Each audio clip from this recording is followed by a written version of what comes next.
So what we're going to do today is basically talk about how to find scholarly articles and parallel research. Um, and what I've done for you here is I put a link to the UNM library in the Wednesday file and also I think in the Friday file for week 7.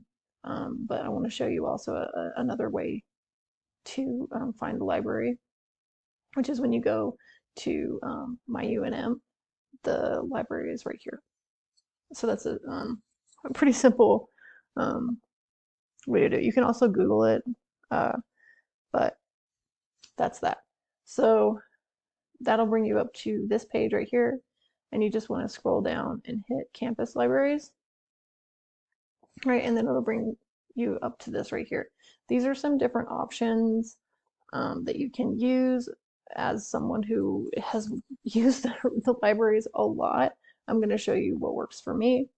And let's say I was gonna look up, I don't know, like UFOs, right? So you put in whatever it is that you're searching, hit search, okay? And if you're not logged in, maybe you should log in. And your login will be your UNM handle and password or user ID. Okay, so I'm gonna move my recording box a little bit over here. There we go. And this is what it's come up with. It's basically come through all of everything that the library has, and probably some stuff that the library doesn't actually have and that you would have to get through interlibrary loan, and listed it for me. Basically, on account of like what most closely matches my search terms, right?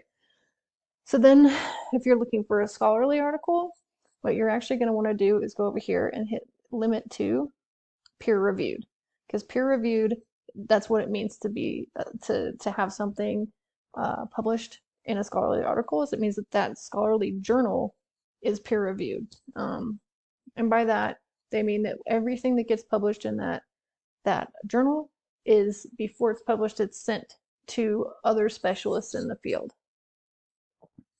and that's what peer reviewed means. So you have a peer reviewed journal basically certifies or makes it absolutely certain that the best of the best experts in that field have looked at that article and have said, yes, this person knows what they're talking about, and yes, this article is worth being published. Okay, so when you hit peer reviewed, that means all the results that come up should be scholarly in nature, right?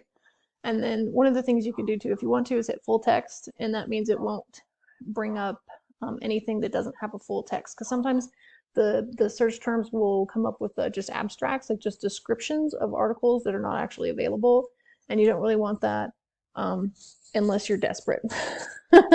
And then you can use abstracts basically as a way of finding the real articles out in the real world. Like if you found an abstract that UFO that Albuquerque or that UNM didn't have, what you could do is then use Google Books or Google Library or Google Scholar even to find the full text or enough of the full text to get a feel for how to use it in your paper.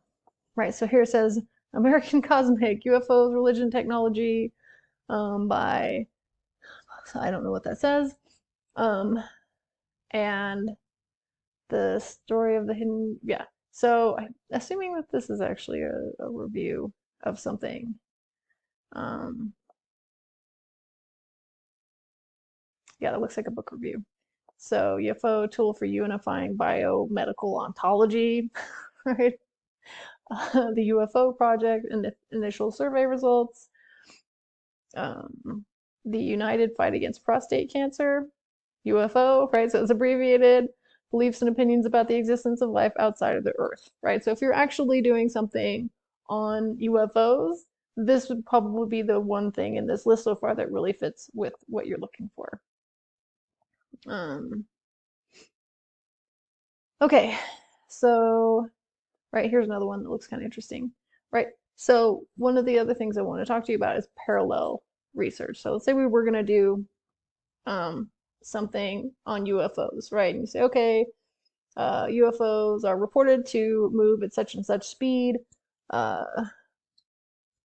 Here's a recording of one, and the people who have looked at the footage say that it would have had to have been moving at this speed to have to like cross that much of the sky in that period of time at that distance, right?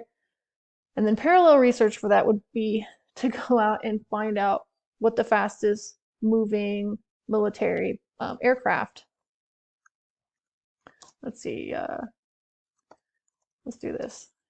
What the fastest aircraft would be, right? And this is probably something where you would actually go to Google, say fastest aircraft, and then come back and look at that. Yeah, let's just do that.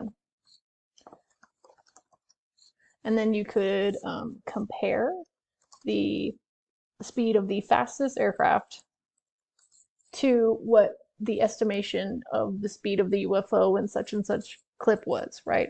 So it says the Lockheed SR-71 Blackbird is the fastest jet aircraft in the world, reaching speeds of Mach 3.3, 2,100 miles per hour. And it's 4 times as fast as the average cruising speed of a commercial airliner, right? So what I would do then is actually come back over here and I will to the UNM database and look up the Lockheed SR-71 Blackbird.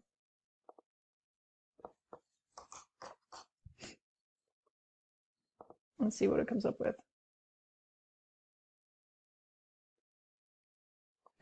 And here we have is a review,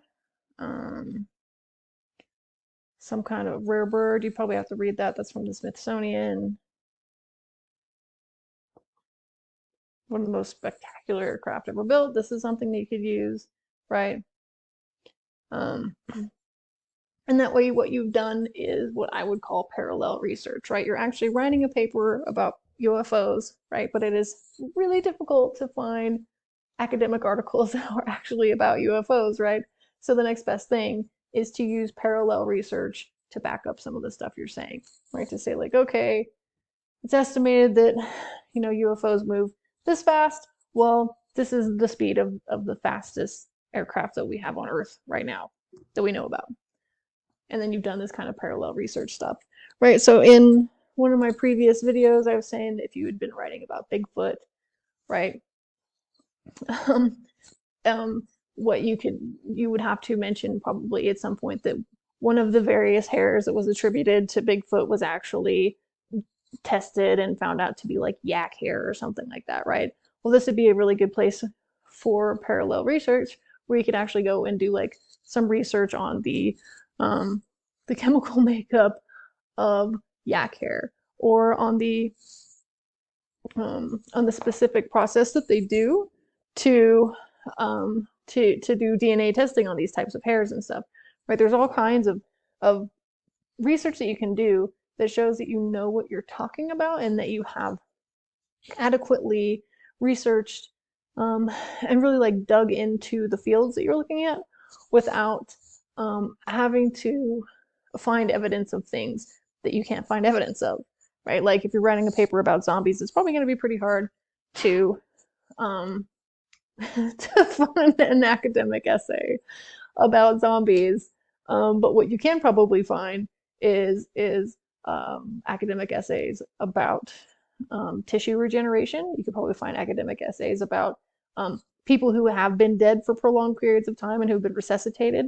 There's all kinds of parallel areas that kind of like overlap with what you're talking about in meaningful ways that can make you look considerably more believable than you otherwise would be if you were just like, yeah, zombies are a thing. So that's kind of what I'm talking about with parallel research. So think about when you start charting this out, like what you probably can't find academic research to prove, and what is kind of like adjacent to it or parallel to it that you can find academic research to prove. Yeah, and that's that. So that is parallel research, and this is how you use the databases. Again, in terms of finding scholarly articles, it has to be something that pops up after you hit peer reviewed right here. So make sure you go to limit to, and then go to peer reviewed. And then everything from that point out should be something that you can use just in terms of it being considered a scholarly or academic article. And that's just for, in terms of like project 2, I think you said you guys had to have 2 scholarly articles, and then the rest of the other sources don't have to be scholarly at all. So the other ones can be like YouTube videos or podcasts or whatever. But I really, for Friday, I have you guys basically looking up 3 different scholarly articles that you might be able to use. So yeah, do follow this process and then do that. Let me know if you have any questions.